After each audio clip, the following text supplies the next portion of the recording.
Hi, I'm Bill Crystal. Welcome to Conversations, and welcome back to another conversation with Paul Cantor, professor of English at the University of Virginia, with whom I had the pleasure of discussing Shakespeare's Rome. Shakespeare's Roman Trilogy, I think, is the name of your most recent excellent book.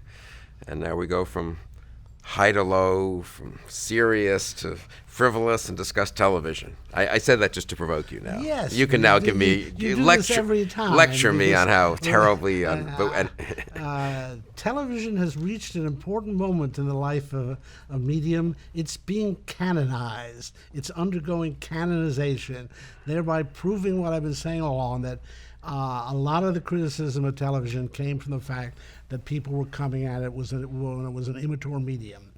And now, in really just a few decades, it's achieved the point where I think the most interesting narrative form of art now is television. And a lot of people are coming to agree with me, and there are a lot of efforts now to determine which are the shows that are going to last, just the way it took a while to figure out which movies would last, and going all the way back to Shakespeare, although it was evident to people at the time how great he was, which of the plays by his contemporaries.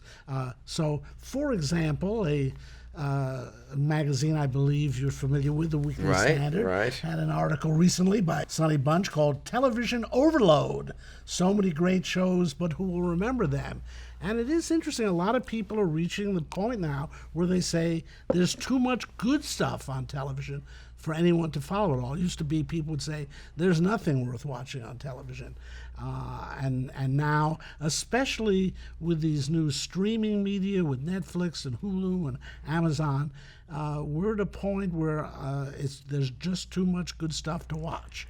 And I think we discussed this on one previous conversation, so we don't have to dwell on this, but just for the record, I mean, what would be 2 or 3 or 4 of the obvious candidates to enter the canon, and then we can talk about how canons get made and so forth. Okay, I mean, for me, I think the greatest show of all time is Vince Gilligan's Breaking Bad, and a lot of people agree with that. I was thinking about this. If I had to choose the 5 best shows of all time, and in no order, it would be Breaking Bad, Deadwood, The Simpsons, Seinfeld, and The X-Files. And a lot of people would agree with that, at least when you look at people's lists of top 20 shows. All 5 of those tend to appear in every one. Other shows that other people offer as the best show of all time would be, say, The Sopranos or The Wire. I'm just not as familiar with them as I should be, and it's hard for me to comment on them. But there's quite a consensus growing, especially as to which are, say, the top 20 shows of all time. And will they? So I guess the question then is somewhat of you've escaped the prejudices of our age group, but I still have them. So some of my prejudices is, well, that's very nice, they're the best shows, but they're not going to last, really, are they? I mean, the way Shakespeare and novels and Dickens last, is there going to be a canon of television that people will look back on and watch? That's exactly my point. And let's leave, I mean, Shakespeare is an exception to every let's just rule. leave him aside, right? And let me just say that Shakespeare is more or less universally acknowledged to be the greatest author of all time. And moreover, he's stayed alive so that his plays are produced all over the world continuously. Continually, but there's very few other people like that. For example, among novelists, Jane Austen and Charles Dickens would be regarded almost universally as great geniuses of the novel form, and their works have stayed alive, so people are still reading their novels. But let's take Dante or Milton. I mean, Dante is clearly on everybody's list of the great canonical authors. The Divine Comedy, which is an all-time great work, is not, however, read by anyone who's not in academics, with perhaps exceptions in Italy, although I wonder how many average Italians read the Divine Comedy. Or Milton's Paradise Lost, which is again one of the all-time greatest works of literature ever and is on anybody's short list of the literary canon. I don't think ordinary people read it. Now again, you see, that's why there are a few authors like Shakespeare and Dickens and Jane Austen who are still alive in that sense. If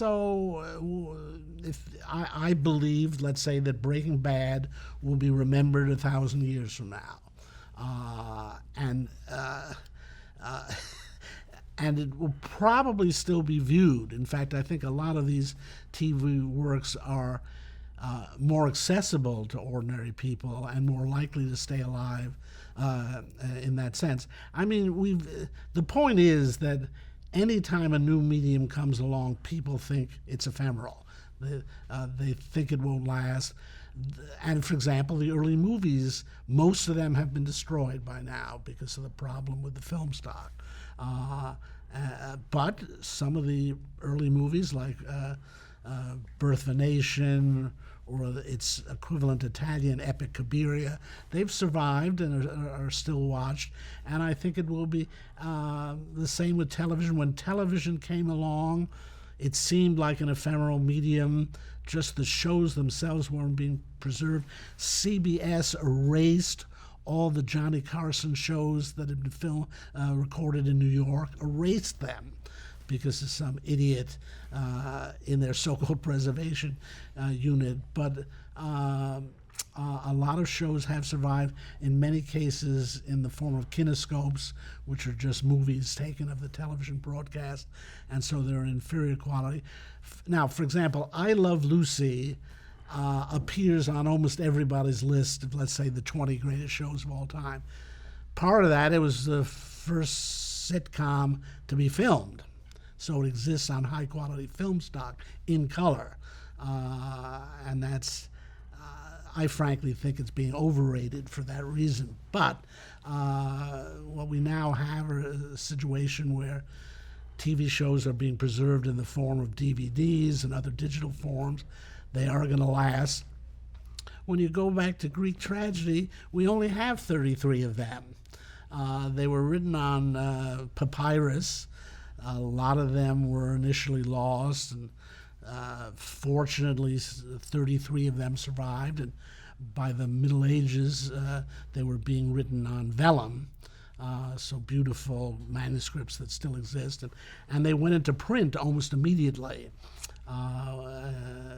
in the late 15th century when print became available. So, some of these things, the issue is just whether it will physically survive. Right. And now we have reason to believe that television will physically survive. And we are talking about works of, for example, Breaking Bad in artistic quality is as good as Dickens. It's not as good as Shakespeare, but nothing's as good as Shakespeare. But I think the best of these television shows, and by the way, what's impressive about them is they are long-form narratives. Breaking Bad is 62 episodes. A lot of these series, The Wire, The Sopranos, there are 50, 60, 70 episodes, and they tell a story over that length of time. In that sense, their greatest analog is the Victorian serialized novel, Right. which would appear over a year and a half in installments. And looking back, those novels from the Victorian period are amazing because of the number of characters in them, the depth of the characterization, the complexity of the plots. In that sense, they exceed any play that's ever been written. And that's now been reproduced in this amazing long-form television, these so-called arcs, where stories last a whole season, sometimes 5 seasons, as in the case of Breaking Bad. And that allows these TV creators to do things that are frankly not possible in any other medium and are going to give them lasting value. And I suppose what it means to become a canon or to be canonized is not that everyone reads it, and not even that most or many people do, but it's available. I mean, it's in a list somewhere, so that if you're a bright student, or if you're literarily ambitious, or if you're part of a book club that wants to rediscover good works, it's sort of there to be discovered. And academics are playing a role in it. In a way, I feel bad saying that because it sounds self-serving. I will say academics are always the last to know. I mean, academics were denigrating movies, they were denigrating television. The public discovers what's great first, and eventually even academics have to be dragged screaming into recognizing the value here. And it's, again, I'm working on an essay on Breaking Bad right now, and I own 7 academic books about Breaking Bad. And that series went off only, 5 years ago. Right. And it's one of the things that ultimately qualifies a work for the canon is that you can view it again and again and still get something out of it. If people wanted, for me, the test, how you figure out what's the touchstone for figuring out what's in the canon, it's that you can go back and watch the show and not be bored. The ultimate test of this is in movies with The Godfather 1 and 2. I mean, I got to be very careful if it's on, if I'm switching channels, and if it's on, if I don't get to another channel within 30 seconds, I'm hooked. I have to see it to the end. It's that good. And Breaking Bad I've seen all the way through 3 times now. I certainly anticipate another 2 times in my lifetime. And that's always the sign of something that is timeless, that you can't just see it once and get everything out of it. And the degree of academic analysis that you get of these shows is one indication of how much there is to find in them. I thought I knew everything about Breaking Bad, and then as did we, of course. And then I read 7 books on it and found new stuff in there. And I suppose it's common that in the different literary forms that the public they originally are produced for the public, and then as you said, the academics get there late, and the canonization happens later on. Yeah. I mean, once somehow with modern literature and sort of high culture art, it seems to be they try to create it directly for the canon, so to speak, instead of for the public. I mean, a classic example of that would be T.S. Eliot's The Wasteland. He wrote that thing with footnotes supplied by himself. He had professors in mind. I think Joyce's Ulysses is similar, that they were, in a way, shooting for the academic audience first, and they succeeded. But it's really not until the 19th century Romanticism, and above all the high modernism of the 20th century, that you get elitist works that are written for an elite, and those modernists had great publicists, and they created the myth that a great work of art, and above all an original and revolutionary work of art, has to be hated by a mass audience. And that is simply not true in the history of art. Most of the great works of art from the ancient world, from Shakespeare's day, in the 18th century, they were appreciated in their time. Even in the 19th century, the Victorian novel and Italian opera are great examples of works that we now have in the canon, and yet just drove audiences wild at the time, and were really popular. I've always thought that modernist thing about, I mean, I'm sure there are instances of it happening that, artists are booed the first time you see an impressionist, or the music, people don't like Stravinsky, but it always struck me as a kind of conceit and overstated. And, Now, for example, Impressionism was not a compliment. It was a way of putting down that art. Critics were saying, hey, you didn't do a painting, you did an impression of a painting. Right. And the name stuck and is now a badge of honor. So yes, as it's starting around then that you get artists who are deliberately provocative. The Stravinsky story, I guess it's 1916, the debut of Rite of Spring. When you go back to that, a lot of the puzzlement in the audience was a result of Nijinsky's choreography and the costumes, which have been preserved, and they're very strange costumes. And so the whole premiere may have been a disaster for a number of reasons, among which was the orchestra. Even though Pierre Monteux was conducting, the orchestra couldn't play the music yet. Right. But within a few years, it was in Fantasia by Disney, Rite of Spring. Leopold Stokowski, who mastered the piece, was conducting it properly. Philadelphia Orchestra performing it well, and so I mean that's late 30s from 1916. So again, we've been sold a bill of goods that that great works are despised by large audiences, and from which people drew the conclusion: if works are despised by audiences, then they're great works. Right. That's the real mistake. But in the history of art, over all the centuries, most of the works we think of as great were well received in their time. And how does the canon get made? I mean, back to Greece or Shakespeare? Yeah. I mean, I find it interesting, the example of Greek tragedy, because this is something that's canonical. It's one of the cores of the canon, or the great tragedies of Aeschylus, Sophocles, and Euripides. And as I thought over the process there, I began to see that there's a pattern there that's repeated over history. So that, for example, it's a little complicated, but I'll say that tragedy began as a low form and a kind of popular form. And that sounds preposterous today, because tragedy has become this sublime word. You know what tragedy means in Greek? It means goat song. That's all it means, is goat song. And that's a real puzzle. Scholars don't quite understand. Was it that in these competitions to be the best playwright, you want a goat? Maybe they were sacrificing a goat at the festival of Dionysus. Maybe the satyrs were dressed up as half man, half goat. It's actually a puzzle why it's called goat song. But it was called goat song. It gives you some indication Right. that it wasn't the highest thing in the world. And indeed... But it was done for publics. Oh, absolutely. Now, it was done in the era we know, in 5th century BC, Athens, as part of a religious festival, the festival of Dionysia.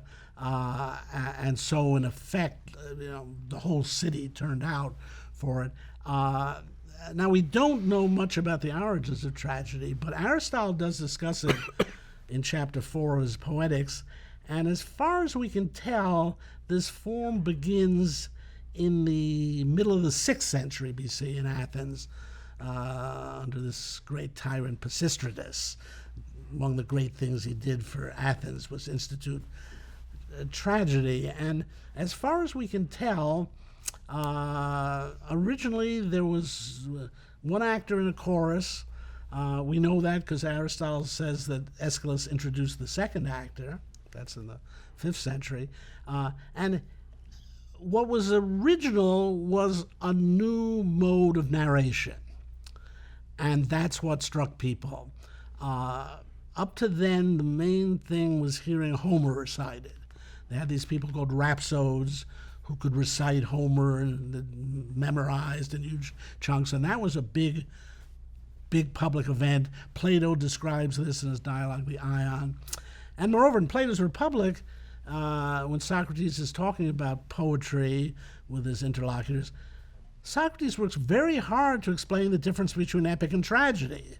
That one is just narrated and the other is acted out, which seems to indicate to me was a very novel notion. And the way I like to picture it is a couple of guys are in a Greek taverna and they're drinking pretty heavily, and they're trying to say, what are we going to do tonight? And one guy says, well, I got tickets to this recitation of Homer. I mean, it's this rhapsode from Corinth is in town, and it's going to be great. And the other guy says, oh, another recitation of Homer. See that? I've been to a goat song, and it's this new thing, the goat song, and you can't believe it. There's like 12, 14 people up there. They're singing, they're dancing. I don't know what the story is exactly about, but it's just so cool. Let's go to a goat song.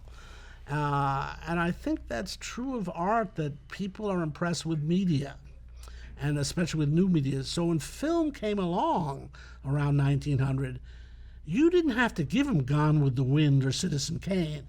A train pulling into a station in Paris was already a big thing, and people went to see that. And similarly with television, when it came along, people were just impressed that they could see this stuff move in their home. And I remember early TV, you'd sit there and watch a Charles Antel lanolin hair lotion commercial for 15 minutes because it was on television. And I think Goat Song was like that originally. And so media come along, they are invented for other than artistic reasons, often in our day by inventors, and people are just impressed. They want to see the new medium. Then somebody comes along and elevates the game, uses the new medium for something bigger. Again, Aristotle's very cryptic and elliptical about this.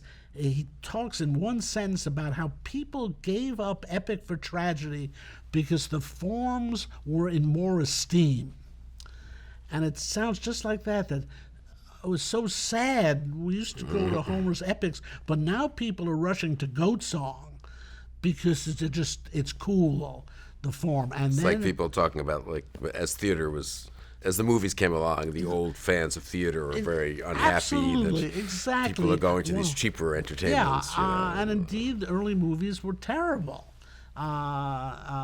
And it's the hardest thing to say is presumably early Goat Song was terrible. And then essentially Aeschylus was the guy, as far as we can tell, who had the idea, I'm going to use Goat Song only to dramatize stories for Homer. And then we got something. We got the big subjects again. And we've got them with this new popular, powerful new medium. And I think that's typical and interesting that in the history of media, again, the media don't start off because someone's got an artistic vision of what can be done with it. They start off because somebody like Edison invents motion pictures and then doesn't know what to do with it. And fortunately, very early you get people like the Lumiere brothers and then Méliès and then D.W. Griffith. And suddenly you got someone who's got an epic vision now of cinema. And it's the same with television. I mean, there weren't many geniuses at work in early television, but there was Ernie Kovacs who came along in the 50s and understood what was unique about the medium and exploited things like videotape. And so that's what seems to happen with Greek tragedy, that the medium got popular and suddenly it attracts these geniuses, and indeed you get this sequence, Aeschylus, Sophocles, Euripides. When I think about I'm talking about the evolution of media here, I like to invoke evolutionary theory.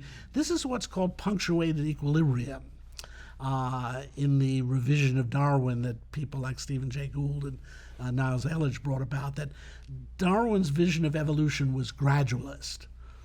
In fact, we're not supposed to say there's anything wrong in origin of species, but any biologist knows it. And one thing Darwin insists on is that evolution is purely gradualist. And he says something like, if you can show me mass extinctions, then my theory is incorrect. And of course, we now know about mass extinctions and things like the Cambrian explosion, where suddenly around 500 million years ago, all sorts of new life forms appeared. And again, that's what Gould and Ehrlich called punctuated equilibrium. And there's something similar in art. It's not gradualist. This new medium comes along, and for a little while, nothing happens with it. And then there's this artistic explosion, the aesthetic equivalent of the Cambrian explosion. It happened with the novel in the 18th century. In Britain. I like to point out the novel didn't grow out of ever-increasing short stories. It's not like there was a 10-page story, then there was a 20-page story, then and eventually, no. This novel form comes along. You get suddenly Henry Fielding, Daniel Defoe, and Samuel Richardson, three geniuses, all experimenting with different forms of the novel. They go to 1,000, 2,000 pages. Is there a technological breakthrough that allows it? Yes. Well, in this case, yes. Yeah, I mean, it's interesting you bring that up because printing got cheaper in the 18th century, and then the thing that happened in the 19th century was the combination of Charles Dickens' rag paper and steam presses. Dickens was the first to sell 100,000 copies of a novel, and that changed everything. When people saw you could sell 100,000 copies, and the only reason that was possible is they didn't base the paper on wood; they could base it on rags.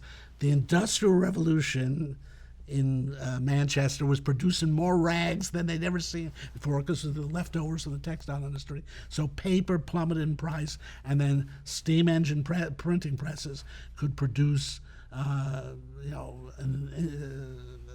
quantitative increase in the number of.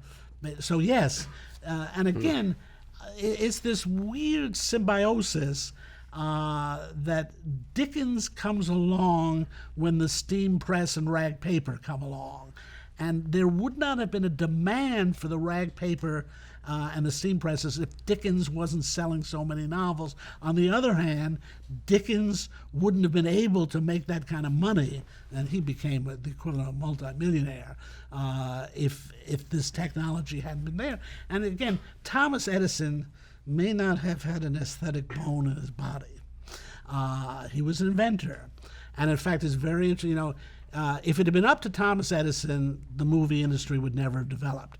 He squatted on his patents. He formed a cartel, which was eventually broken by the courts.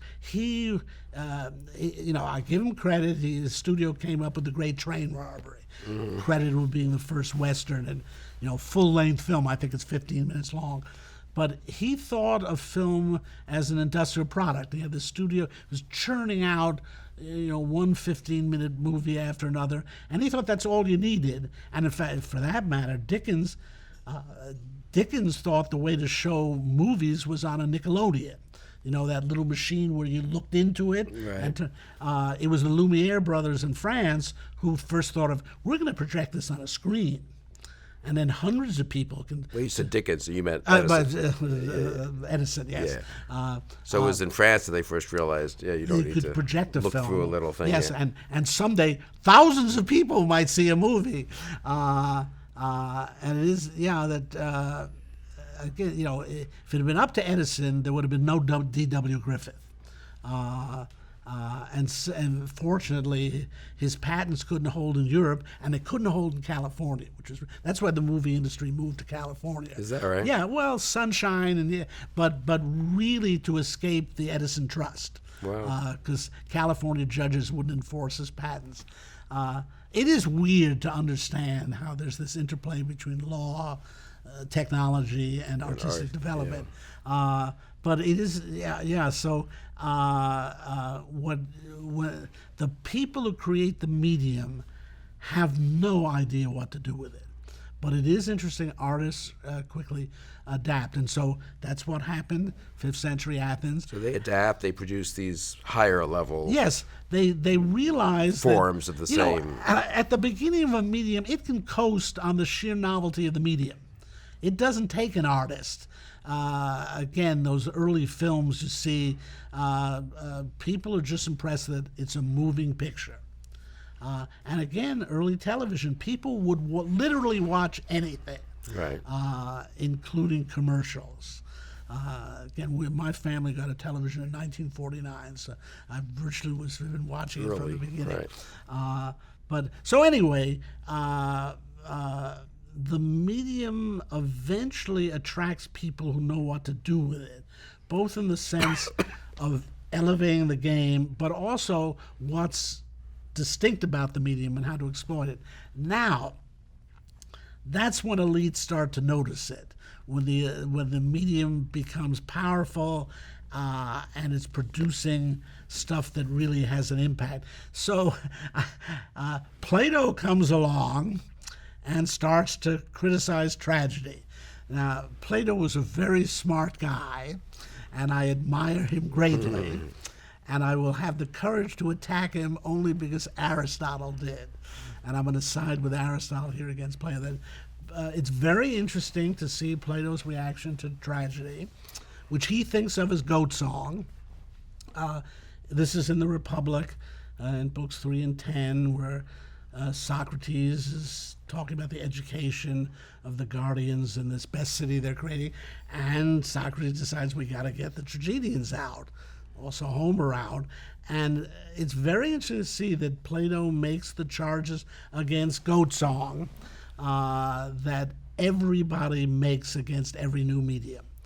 First thing is, people mistake it for reality. They see a representation and they think it's just the reality, and it's got too much sex and violence in it. This was said about the 19th century novel, it was said about movies, said about television, now said about video games. I mean, any new medium comes along and people enjoy it. It's that old Puritan spirit. God forbid that there should be anything that people are enjoying anywhere. What's particularly interesting, and again, I think typical in Plato's response, is he does not discuss Euripides, Aeschylus, or Sophocles. It's like there's just this thing, tragedy. Right. And it's undifferentiated. There are not good tragedians and bad tragedians. It's just tragedy. And this is the way people talked about television for decades. Oh, television. Right. And they couldn't name a single television show. It's a vast wasteland or whatever. Yeah, the vast wasteland idea, or the Frankfurt School thinkers, Horkheimer and Adorno, write about television in the culture industry chapter of their Dialectic Enlightenment book. And I'm reading this stuff. They mentioned Donald Duck. But I'm reading this thing and I realize, hey, this is our Miss Brooks. They're talking about our Miss Brooks. Not that they knew the name or anything. And it just says, Plato only names Homer. I don't even know if he quotes tragedy. Maybe he quotes Euripides at one point. But clearly it's this undifferentiated medium. And he's right that it's driving Athens wild. I mean, these stagings were overwhelming. The way I like to point it out to my students is they were operatic. I mean, this is in fact where opera comes from. 16th century Florentine attempts to reproduce the effect of Greek tragedy. But, you know, the accounts of performances, people were fainting. Right. At the performance of the Oresteia by Aeschylus, women were said to have gone into labor and had miscarriages. This is the kind of thing that comic books were blamed for in the 1950s.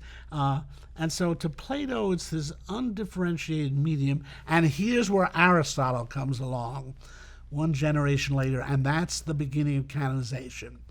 Because he's talking still about goat song, about this Greek medium, but he knows there are different playwrights, and he's trying to tell you what's a good goat song and a bad goat song, and that Sophocles is the best, and Oedipus Tyrannus is the best of the best.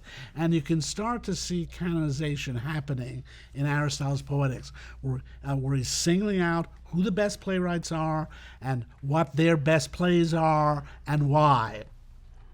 And it is interesting, again, that this is fairly close to the origins of Greek tragedy. And Aristotle gets it right. Now, in a way, this is circular. He discusses the Greek tragedians we have, Right. Aeschylus, Sophocles, and Euripides. And it's estimated there are about 1,000 tragedies written in the 5th century in Athens, and we have 33. That's very sad in a way. But it's not so sad because we don't have any indications. Well, you know, Sophocles and Aeschylus and Euripides were pretty good, but Agathon, he was the greatest writer tragedy. Right. In fact, Plato portrays Agathon in his dialogue, The Symposium, and Agathon comes across as an idiot, and in fact distinctly inferior to Aristophanes, the great comic poet. So we lost some great stuff. Of Aeschylus's Prometheus trilogy, we only have Prometheus Bound. We don't have the other two plays. I mean, we have accounts of them. We have some quotation lines from them. So we did lose some good stuff. But it looks like what happened was the playwrights who were the best were preserved, and among them their plays. Their best plays were preserved. Now, again, it's partially accidental. It's an amazing fact that any of them exist. As I said, they were originally written in papyrus. The text we have probably trace back to the second century BC in Alexandria. That's where they probably were written down in the form that the Byzantine Empire inherited. I mean, the earliest manuscripts are from 1000 BC to AD. Right. I mean, I'll give you an idea. His plays are from 500 BC, 450 BC, and the earliest manuscripts we have are from 1000 AD. But evidently, people preserve them, and Aristotle was probably one of the keys. So the key. Okay, these are the guys we got to preserve. We got to copy these ones, right? Yeah, and the ones that are in more demand, there are more copies and more likely to exist. It's just amazing. I was in Florence at the Laurentian Library, and they had an exhibit of the Byzantine texts they had, because when Constantinople fell in 1453, a lot of the Greek scholars went to Florence with their texts. And I mean, I actually wept when I saw an 11th century Homer and then an 11th century Euripides. I mean, and this will be 1,000 years from now, someone's going to see a DVD set, maybe Blu-ray set of Breaking Bad, and they're going to weep that this was how it got preserved to the point where now in 3000 they can just inject it into your head and you've got the whole series in your brain. But that pattern it gets repeated with each medium. That at first people are attracted to it for the sheer novelty of the medium. Then great artists start flocking to the medium because it's so rewarding. The last people to figure it out are intellectuals who always defend the old medium and see what's wrong with the new medium. And then people start to come along and see, hey, wait a minute, there's good stuff being written in this. So, for example, Shakespeare, 1598, someone was canonizing. I brought this along because it's such a remarkable passage. This is from a man named Francis Mears, and it's called Palladis Tabia. Mears is M-E-I... M-E-R-E-S. He's systematically comparing the ancient authors with the modern authors. And so he writes, as the soul of Euphorbus was thought to live in Pythagoras, so the sweet, witty soul of Ovid lives in mellifluous and honey-tongued Shakespeare. Witness his Venus and Adonis, his Lucrece, his sugared sonnets among his private friends. The poet Ovid has been reincarnated as Shakespeare, and then, as Plautus and Seneca are accounted the best for comedy and tragedy among the Latins, so Shakespeare among the English is the most excellent in both kinds for the stage. For comedy, witness his Gentleman of Rona, his Errors, his Love's Labour's Lost, his Love's Labour's Won, his Midsummer Night's Dream, and his Merchant of Venice. For tragedy, his Richard II, Richard III, Henry IV, King John, Titus Andronicus, and his Romeo and Juliet. And this is before he's written Yeah, well, Lear and Hamlet. This is very interesting. We have a date. Shakespeare's plays are hard to date, but one of the best pieces of evidence is every play that Mears mentions we know was written before 1598. By the way, we're very puzzled as scholars with a play called Love Labour's Won. Do we think one is lost? Do we think there's just a lost manuscript? Yeah, it may have been a different name for one of the comedies, or it may be a lost play. Cardenio is lost. We know in that case that Shakespeare wrote a play called Cardenio, and it has been lost.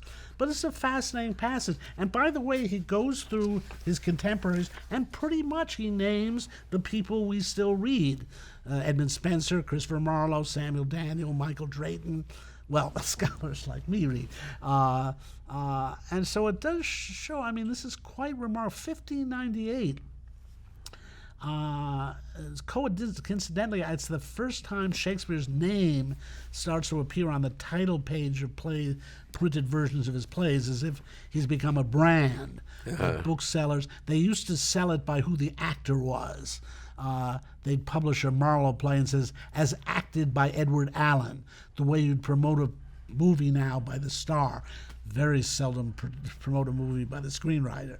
But anyway, so there's another act of canonization here, and it started in Shakespeare's lifetime. So that Ben Jonson, who was undoubtedly very envious of Shakespeare, nevertheless said his plays were for all time.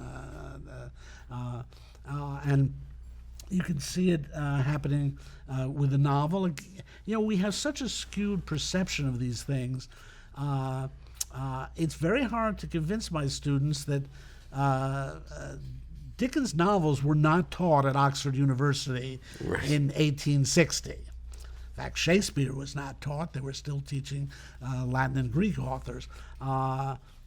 We see this from the other end of the canonization process. It's very hard for people to understand that there was a time when people voluntarily read novels. Right. Now I have to assign them and give quizzes. And similarly with movies, we were talking about this. The first serious book on movies in America came out in 1915, which is just staggeringly early. Yeah. We were talking about earlier, and you guessed 1930, and I would have guessed maybe 1925. But Vachel Lindsay, the poet, the author of Congo, which used to be taught in New York City high schools, wrote a book called The Art of the Moving Picture. And it's a serious attempt to assess this new art form, and he starts assembling the canon, and he picks this Italian film Cabiria. He picks Griffith's Birth of a Nation. Again, whenever I mention Birth of a Nation, I do have to say it's an awful racist picture, but as a work of cinematic art, it was unparalleled and changed the whole history of cinema. And it's, to this day, a remarkable film to watch in terms of the technical use of the camera and so on. And Lindsay is talking about what he thinks the great films are. Half of them are lost. We just have titles, but some of them have survived. He did another edition in 1922, and he says, I've just seen this thing called Cabinet of Dr. Caligari. It's amazing. And he talks about, he'll talk about the Christopher Marlowe of movies, or the Byron of movies. And there's a lot of silly things in the book. For example, he was one of the people who said, movies, silent. That's it. It's the art of the moving picture. Sound, they'll never be able to do it, but even if they could, it would be awful. And it's really fascinating to go through in the 20s to see the critics who initially would have rejected cinema, now rejecting sound movies. And there's one critic, I unfortunately don't remember his name, but he's saying, yeah, these sound movies, they're awful, but I just saw this thing by some guy named Alfred Hitchcock. This is like 1929. He says, it was a good movie, I have to tell you. And you realize, it's great moments like that guy should get an award. Right. And there's always this struggle with critics where they fault the new medium. Television was viewed as bad movies at first. And of course, the reason for that is by the time the new medium comes along, the old medium has been perfected. People have really figured out how to use it. And the new medium is still struggling to get on its feet. So indeed, the movement from silent movies to sound movies was a huge step backwards in cinematic art because they had to use sound stages. The camera movement ceased to be fluid. I mean, when you see the things that F.W. Murnau was able to do with the camera in the silent era, silent movies had reached their peak. And, Abel Gantz's Napoleon came out against Al Jolson's The Jazz Singer. And the jazz singer blew Abel Gantz away. And here's one of the last great silent films, this classic that we now revive, and yet it couldn't hold a candle to what is a very weak film. But Jolson sings. And so that's typical. And so, by the time television came along, movies were 1939, that incredible year, all these great movies came out, and television was a very weak medium in its early stages. I might add that and poor television had the great misfortune to be in its infancy as a medium when the Frankfurt School of Criticism was at a peak. And so it was vicious attacks on television from Horkheimer and Adorno, who were living in Los Angeles, having fled Germany, and looking at television. And in 1950, television looked terrible. And they were saying, you know, like, this medium's never going anywhere because you can't tell a story in 15 minutes. They didn't foresee that 50 years later, Vince Gilligan would tell a story in 62 hours. What was the breakthrough when it went from half an hour or an hour to the kind of long form? Was that itself? That wasn't a technological matter, but it was a commercial matter. Yes, in a way, right? And you know, you start to get things like Hill Street Blues and NYPD Blue, who start having the arc. That is, the episodes are still somewhat self-contained, but every storyline isn't resolved. And then the X-Files was key in this development, which means the 90s, in having not only self-contained episodes, but what were called the mythology episodes, which did develop this huge arc about the alien invasion and the government conspiracy to cover it up. As it seems in our youth, you're a little older than I am, but I don't know, it was like a rule of TV that everything had to be contained. Yes, and you could have the characters, of course, would come back. But the characters wouldn't fundamentally change. Right. So you had the famous thing in Leave It to Beaver. Beaver and Wally would just get older and older, and by the time Beaver's walking with a cane, it's hard to see him still in grade school. That's why the Simpsons can go on forever, because they made the decision to keep the characters the same age, and they can keep just drawing them that way. But now a lot of this has to do with first the breaking of the hegemony of the three big networks, ABC, NBC, and CBS. And I believe you know something about the man who brought that about, a man named Rupert Murdoch. Is it true that he really did? Yes. Yeah. His creation of the Fox network was an amazing job, which, by the way, it depended upon his reading the law and creating a network that was not a network. Right. His genius was seeing, I won't meet the FCC's definition of a network. I won't show television every night, and I won't show more than 15 hours. Because he did that, he could own more TV stations, and he was able to overcome the advantage of the big three networks. So again, it's one of these things, partially technology, and then cable TV, another technology issue. And for that matter, so much depended on the sponsored nature of television. The fact that going back to radio in the 20s, the government decided radio should be free. Right. And that sounds so wonderful, but in fact, if radio had been allowed to develop on its own, we might have had subscription radio, the equivalent of HBO. Might have had subscription television from the beginning. It was technologically feasible. There's a good book about this called The Political Spectrum. I've forgotten the author, but a lot of government rulings determined the development of TV in ways that had a negative impact on the artistic quality of things. We could have had the equivalent of HBO decades before if television had been allowed to evolve on its own. But once you made the decision that the airwaves were going to deliver stuff free, they had to be sponsored.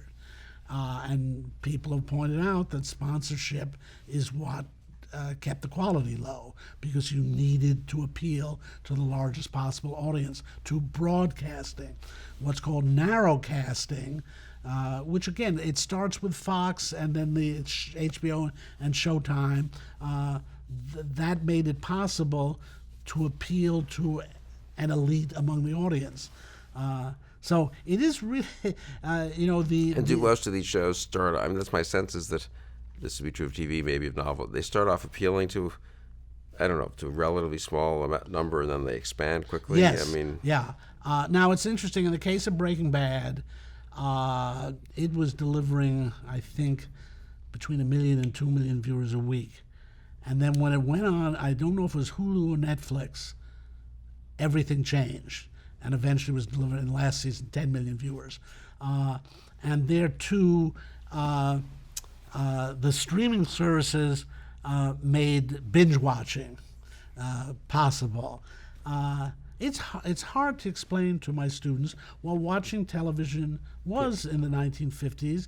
You saw the show, and that was it. You might never see it again. Maybe once in the summer in reruns. Right. Maybe we'll go into syndication. When I was researching some of my writings on westerns, I was reading a very good book on the western. But you go, it was written in the 70s, and you go to the back and see what this poor guy had to do going around to archives in 14 different states just to see the episode of Gunsmoke he wanted to see. And now, you just... and here's the thing that the critics underestimate the technological potential of any medium because they're not great inventors, and they're also not great artists. Now, Marshall McLuhan, I was very pleased to see my students have not heard his name. Usually don't like but this is a case where I'm okay with it. This was the great guru of the media. Made it into Annie Hall. I did meet him once. He was a nice guy, but I was just looking over his understanding media, and he defines television as a low definition medium. Defines it as that. That's how he distinguishes it from movies. Movies are high definition, television is low definition. Now, what would he do with high definition TV? Yeah. And again, when he watched films, television in the 1960s, it was low definition. But he builds that into his definition of the medium, not realizing technology is going to get better. Or, for example, it's so laughable now, he defines television as a cool medium. Television cools passions down, especially in news programs. It cools the passions down. Now, he was thinking of the style of Walter Cronkite and Huntley and Brinkley and what television news was like in the 1960s. I don't believe... By contrast with presumably radio before it, which had all these demagogues. Exactly. Not realizing that television would get its demagogues too. But this is what I see, and this is why it's important to study the history of these media, because so many people are just locked into one phase of the medium.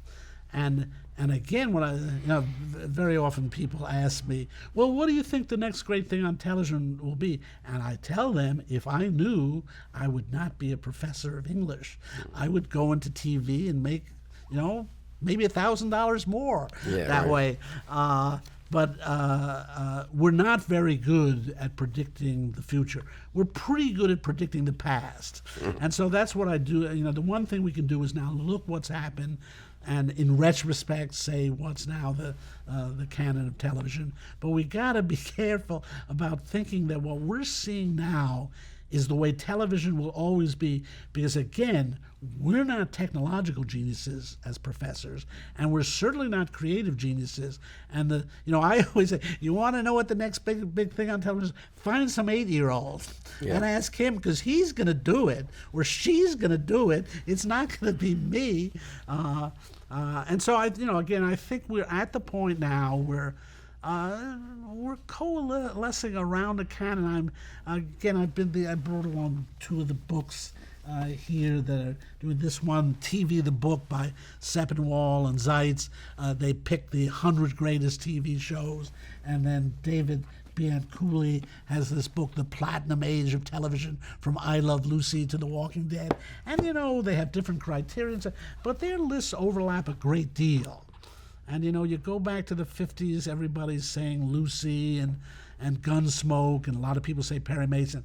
They're forgetting Have Gun Will Travel and the Sergeant Bilko show. That I got to correct. Sergeant Bilko was excellent. Yeah. I Oh, loved that. you go back to that. I Extremely recently talented man, the private Harry Speak Up episodes. The funniest half hour of television ever. It's when they accidentally inducted chimpanzee into the army.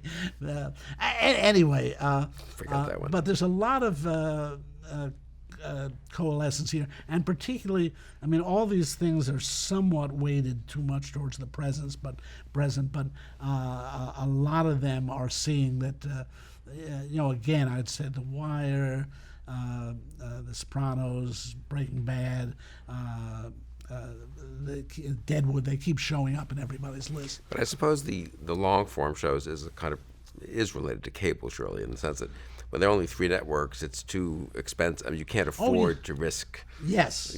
building I an mean, that's audience the over. great thing, again, that Rupert Murdoch brought about with Fox was risk and experiment. He knew he had to take chances. And, I mean, he came up with The Simpsons and The X-Files, and I give him a lot of And were they early in the Fox? I guess they were. Yes, yeah. yes. Now, The Simpsons grew out of the Tracy Ullman show, but it's 89, it's already going. The X-Files, I think, begins 92. I love The X-Files. First episode I saw, I thought, this is the stupidest thing I've ever seen on television. And Murdoch personally greenlighted both shows. The decision was his. And part of it was desperation. He knew he couldn't compete with the 3 networks by doing the same kinds of shows. So let's do a primetime cartoon. Let's do a science fiction series with aliens and monsters.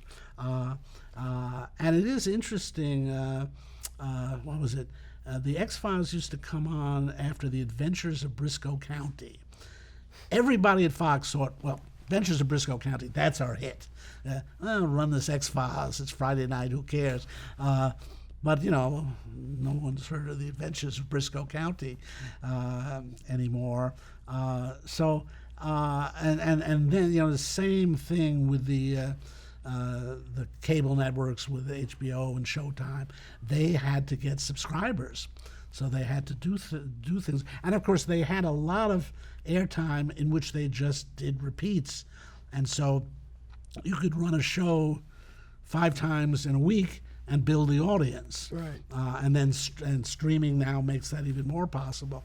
I just, as someone who writes about television, my first book was VCR based, and then my second book was DVD based and Blu-ray based. That is so, to find one quotation to fast forward through a VCR tape, and then how much easier it is with DVDs and Blu-rays, and so just the scholarship has become so much easier, and that's part of canonizing these shows. I'm still, and I guess I like your point about the novel is not just a gradually longer short story. I mean, it is somehow these breakthroughs are partly technology and partly someone just conceives, or some people conceive something that wasn't quite conceived before. Yeah, I mean, that's like, why do we have to end everything in an hour? Why can't we have an ongoing story? Yes. When you say it like that, when one says it like that, one thinks, well, obvious. That's such an obvious possibility. Why didn't people try it earlier? Well, I mean, the whole way television was set up with sponsorship. Now, for example, Sherwood Schwartz, the producer of Gilligan's Island, wrote a really interesting piece on what created the vast wasteland on television. And it was that phrase. That phrase came from Newton Minow, chairman of the FCC, called television a vast wasteland. Now, this all starts with for you fans of Gilligan's Island, you may remember the boat was called the Minnow. And it was Schwartz's dig at Newton Minow, because Minow was the guy who put the pressure on the networks to clean up their act, that they weren't producing quality shows. And he forced the networks to create centralized programming. Up to that, the model of television was direct sponsorship. You may remember how many shows in the 50s were the Texaco this or the Lucky Strike that or so on. Yeah, and to get the networks just sold time. They didn't do the programming. So what you did, if you had an idea for a TV show, you got a sponsor. And once you got that sponsor, they bought the time for you. And what Schwartz said about that era was we had thousands of sponsors. So you could get an idea on the air just by convincing one company to sponsor you. Once under pressure from Minnow, the networks created programming, heads of programming. Remember, Fred Silverman was that legendary head of programming. Basically, what Schwartz said, 3 people in Hollywood determined what was on television. Head of programming at ABC, NBC, and CBS. And that's why you got the low point of 60s television, where Beverly Hillbillies succeeds. Okay, if we can take hillbillies and take them to a big city, let's take big city people and send them to the country, and then you have Green Acres and so on. And this incredible copycat television. And Schwartz points out that Minnow inadvertently created the vast wasteland because his model of television was a top-down government bureaucratic model where there had to be a head of programming to determine what was good, whereas the more open, free-for-all system before had worked better. And people were pretty soon talking about the 50s as this golden age of television. And the blandest era of television is the 60s and 70s, especially the 60s. And then it was Rupert Murdoch and Fox breaking the triopoly of the big networks. What you want in art is lots of stuff. Nature's prodigal. We know this from evolution. Nature does not work efficiently. You know, just in terms of breeding, many animals have to produce thousands of offspring for only one of them to survive. And certainly evolution takes that form. Evolution is not a goal-directed process. In retrospect, we think it is.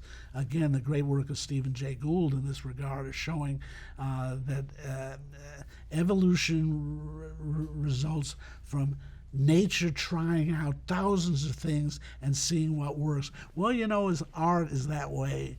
I always say that culture is a pyramid. It's a few gems on a mountain of garbage. And it's what's frustrating to people. You can't know ahead of time, of course, what's right, going to be. And that's the thing. No one can tell you ahead of time that a show about a high school teacher who becomes a meth manufacturer is going to be the greatest show in the history of television. If you went to a commission, the High Arts Commission in this city of D.C., and submitted that as a possibility, people would just laugh that away, or say, well, we're going to do a cartoon about this family in this town, Springfield.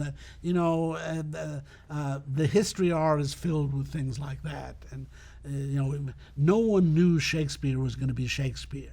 To me, that's why there's a connection between popular culture and what we call high culture. The high culture grows out of the popular culture. And it sounds like the general conclusion you draw is both sort of, if I can put it this way, libertarian and populist. I mean, yes, there's a certain way that precisely for the sake of high art and for the sake of excellence, that you need to have a lot of things happening at once. So often we're all Monday morning quarterbacks. We all have perfect 20/20 vision and hindsight, as if somehow King Lear was inevitable. But again, who would have predicted? Well, guys, I'm gonna write a play about this old king, and he divides up his kingdom. Come on, Bill, that's been done 100 times. But I'm gonna do it better. No. And find, well, you did okay with that Othello thing. We'll give you another shot here. We didn't think that was gonna work either. But we all think we're such geniuses in judging art because we know what worked. Very few of us could have predicted it. And so that's why you don't want a system that's top down. You want a system that allows people to experiment and also to learn from their experiments. One of the things I've learned more as I've studied popular culture and culture in general is the importance of feedback. There really is an important feedback loop. And so, for example, with the X-Files, it was the first show to develop an internet following. And Chris Carter and the group running the show, they monitored the internet. And they created these characters, the lone gunmen, and it was supposed to be just one episode. The internet lit up because these characters were internet nerds, and the internet nerds loved them, and so they brought them back. Eventually, they got their own spin-off show, and you'll see when you read accounts from TV creators now, they are very attuned into what their audience is thinking, and the audience is not always wrong. Again, that's a high romantic, high modernist myth that catering to your audience is the biggest mistake you can. Casablanca is a very interesting case, if I can talk about a movie for a change, that many people regard that as one of the 5 greatest movies of all time, and Roger Ebert talked about it as perfect. That there's not a wrong move or word in the whole script, just the way Salieri talks about Mozart and Peter Schaffer's Amadeus play. And, it turns out it had a minimum of 9 screenwriters working separately. Well, 2 of them, the Epstein brothers, worked together. No one could find an ending to the movie. Ingrid Bergman was screaming, how can I do it? I don't know if I'm going with Rick or with Laszlo. I got to know I'm acting. And finally, they gave it to the Epstein brothers, who'd been brought in, by the way, to write jokes. They were script doctors, and they were great at adding humor to films. And they've recounted what happened. They were driving to work one day, and they said, well, what does the audience want to happen at the end? They want Major Strasser killed. Surely they want Major Strasser killed. And they said, well, who do you think they'd want to kill him? He said, well, Rick. And so they just came up with that ending, which is regarded as one of the greatest endings of all time, by just trying to imagine what does the audience want. And then the funniest thing is, I think Hal Wallace was the producer. He still didn't like the ending. And he said, we got to have, this is the beginning of a beautiful friendship. We got to have that line. If you watch the film, Bogart and Raines have their back to the camera at that moment. It was not shot initially. They wanted Raines back, but he was under. They brought in Bogart just a voiceover to have that ending, and people think that's an integral part. They must have had this in mind from the beginning. So again, it's like sausages. You really don't want to see how they're made. I mean, the greatest art, one presumably would want to take the position, is more of it intention and of the whole, right? But and the parts of Casablanca seem to have that. The Marseillaise scene and stuff. I happened to read something. People seem to have analyzed that and shown how carefully it's done to try to, with the emotions of the woman. That's Or is that a myth? retrospect. Yeah. I originally came out of the school of new criticism and thinking everything has to be planned out perfectly in advance, and yet the more I have studied art and where you can see accounts of how it was actually made, there's a lot of things in life that are better produced by chance and good luck. One wants to think that Shakespeare, greatest genius ever, planned everything out in advance. But there are elements of contingency in his plays. For example, we can see he was working with certain actors in mind. He was part of the company. He was himself an actor. He knew exactly what these actors could and could not do. And we see in his early plays, the comic figure is a clown. And these parts were written for a man named Will Kemp, who was very good at dancing. And Kemp's jig was very famous, and he was very good at little dialogues with himself. And so you look at Lancelot Gobbo in Merchant of Venice. It's clearly Will Kemp, written for him. Then Will Kemp pulls a David Caruso and leaves the company. He's too big he wants to start his own company. And Shakespeare's stuck. Hasn't got Will Kemp anymore. And along comes a guy named Robert Armin, who was very good at playing fools, and evidently had a beautiful singing voice. Suddenly you got Touchstone in Twelfth Night, the Fool, and then I think Shakespeare said, "Oh man, this guy's so good. I'm going to write a fool like no one's ever seen before," and that was King Lear. And I don't think we'd have King Lear if it weren't for Robert Armin. I'm not saying that Shakespeare, when he got the ball, couldn't run with it. Yeah, so he's still thinking it through once what he's working with. To try to think, Shakespeare just thought of this fool, and again, the way we imagine the creation of art is all Monday morning quarterbacking. It's all seeing it in retrospect and not seeing how it actually happened. And now we get all these accounts of things. I was watching the DVDs of The Lord of the Rings, which I love, and they have all these special added items on the DVDs. And there's a scene where Peter Jackson is saying, "This is the Hobbit set. We just built it. And here it is. We hope this is going to work out." And I was just thinking, if we had a DVD of Shakespeare saying, "Well, this is the first production of Hamlet here, and Burbage is going to play it, and here's his makeup," how wonderful that would be to have.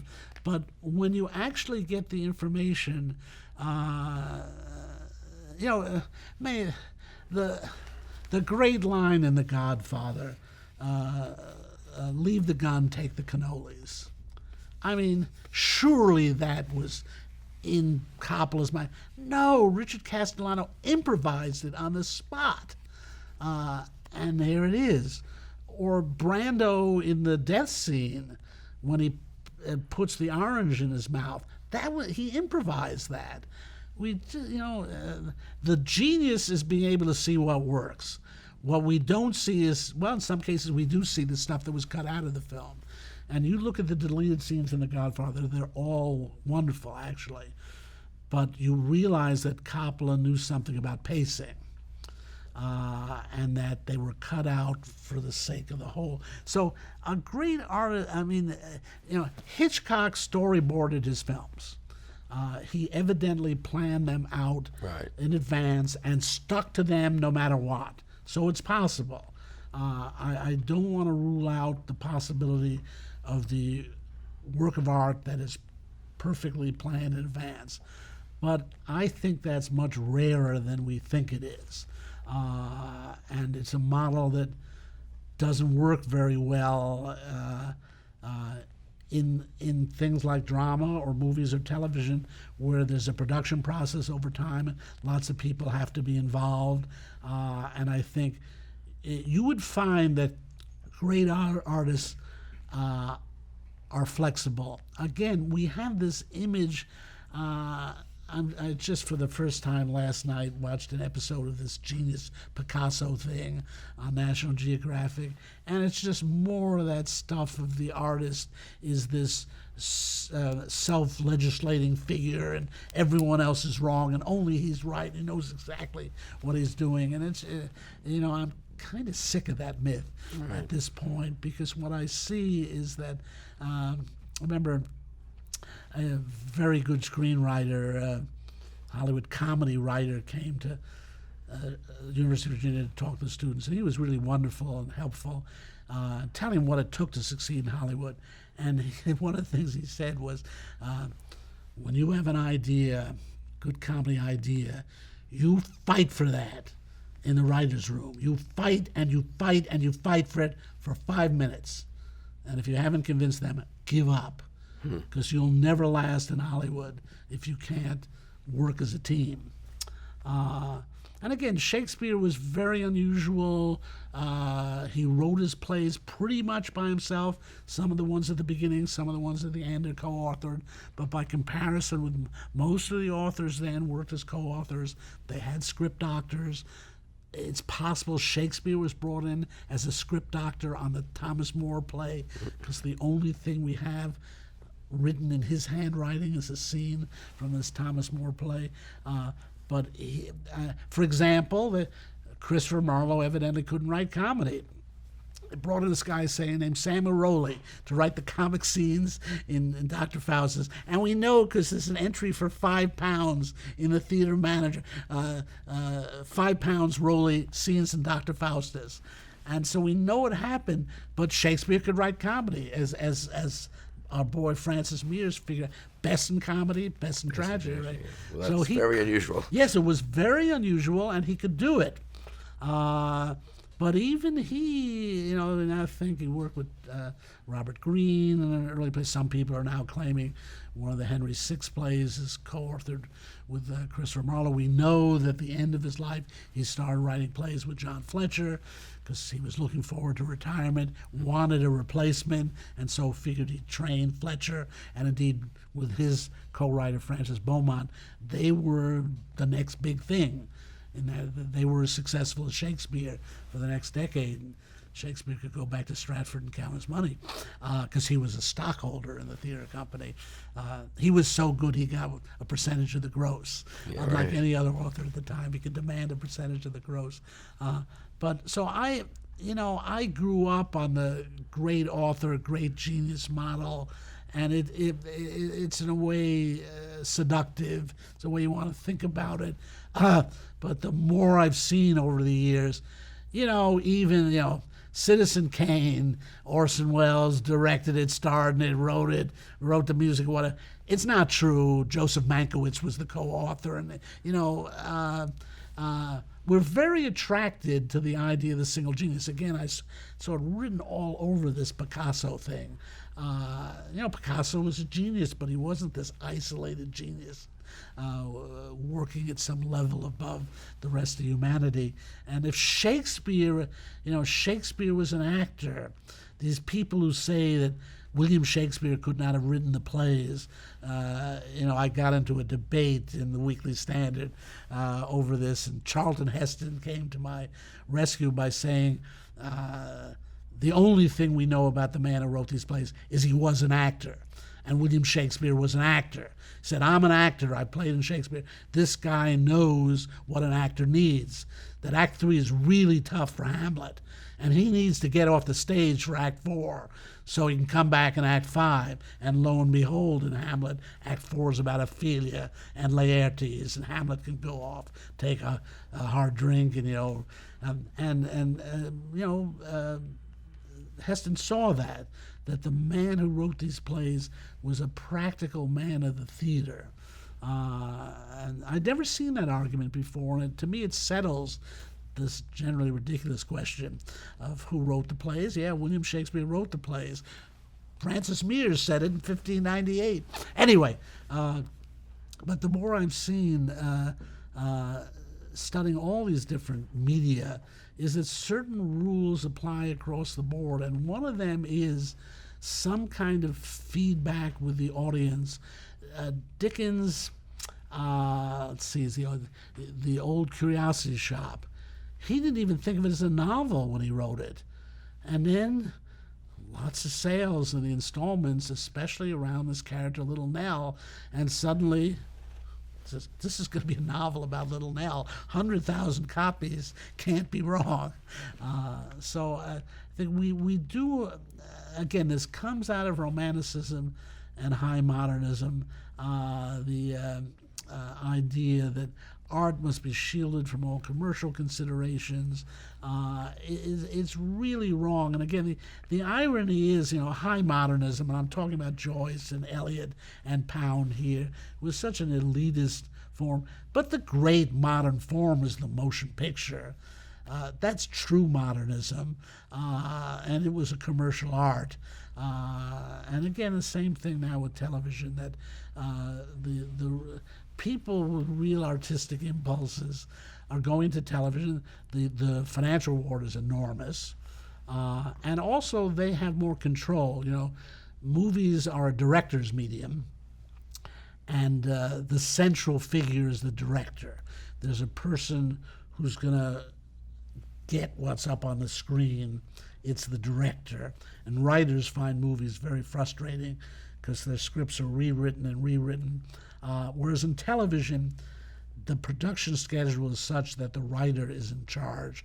And what's now called the showrunner, who basically writes a lot of the show and is in charge of the writer's room. So, for example, Vince Gilligan, I had a chance to meet him once at the Virginia Film Festival. He was incredibly nice to me. I think he thought Gilligan Unbound, my first book, was about him. Yeah, right. I didn't disillusion him because I think he's a genius. And I did write about him in that book, and I'm writing about him in my new book. But he went out to Hollywood, having won a prize at the Virginia Film Festival, to have a screenplay developed. And indeed, it eventually was produced, but it bore very little resemblance to the thing he'd written, whereas he found, working on the X-Files, that the thing he wrote, it was only 8 days to produce it. They couldn't mess around with it that much. And so he discovered that you can get, as a writer, you have more control over what gets on the screen in television. And he went on now doing Better Call Saul, which I would put that in my top 5 along with those other 5. I mean, it's not a sequel, it's a prequel, but it's just genius, that show. There they were, backed into a corner with the characters already seemingly fully developed, and now they have to show how they in fact became what they are. And it has been so surprising what they've done with the characters, and it's emerging to be as good as Breaking Bad, and that will be truly amazing if he can produce back series of those qualities. He really is a genius and willing to talk about it. And now, for example, they would plan out a whole season, get all the writers together, plan out the arc of the season, and they'd sketch each show in 4 or 5 units, in between commercials and stuff. And then they'd assign each episode to a different writer, who's then had to script it, but then he'd bring it back, and they'd all go over it. And so that's a complex interplay of planning and improvisation and feedback, and too many cooks spoil the broth is not the rule of artistic creation. And we've been brought up on that nothing should tamper with the artist's vision. And it turns out that feedback is one of the most important things, that no matter how good you are, it really helps for someone to say, well, wait a minute, what about this, and how about that ending, and so on. I mean, again, I started out, I come out of an English literature background, studying poems of Yeats, things that really seem to be these perfect objects of creation. It turns out even there he constantly revised his poems. Leda and the Swan had an opening stanza, which he wisely left out. It's much better for that reason. But I grew out of that world where we were taught that these artists are geniuses, everything they do is perfection, everything's planned in advance, leave them alone, don't touch them, don't say anything negative about their work. But it turns out that's not the real world out of which art emerges. In some ways it is a more human process. And when you think about it, I mean, again, the model is evolution. I mean, creating the human body is quite a remarkable achievement. It seems so well planned and so well designed, and that's creationism. And now, a lot of people accept evolutionism. And how could this have been done without intelligent design? And maybe there's some truth to that argument. but their evolution, biological evolution, may very well be a blind process in which trial and error and huge amounts of time is what makes things come out and look fitting. Yeah. You know, what are called just so stories. Again, Gould is very good writing about this. His writings on evolution have been a great influence on how I now think can about tell. art. What I now say, I look for intentionality, not intention. That things, there are so many things in the world that look intentional, that turn out to be a product of a process. The market itself, the way the economy works. Right. And here, Mises and Hayek taught me a lot about how you can have intentionality without intention, or human action without human design, to use Hayek's formula.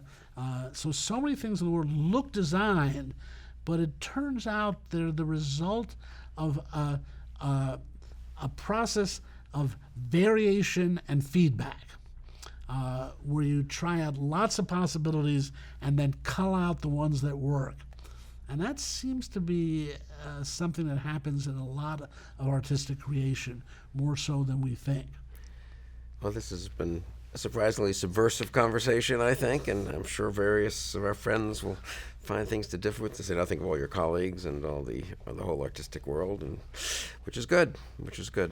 Make them think, and I'm mostly convinced. I would like to save a little more for intention and design than you do in that last. But that's another a longer conversation. Okay. Now I'm going to try to develop these ideas into a book. That's very interesting, though. Yeah.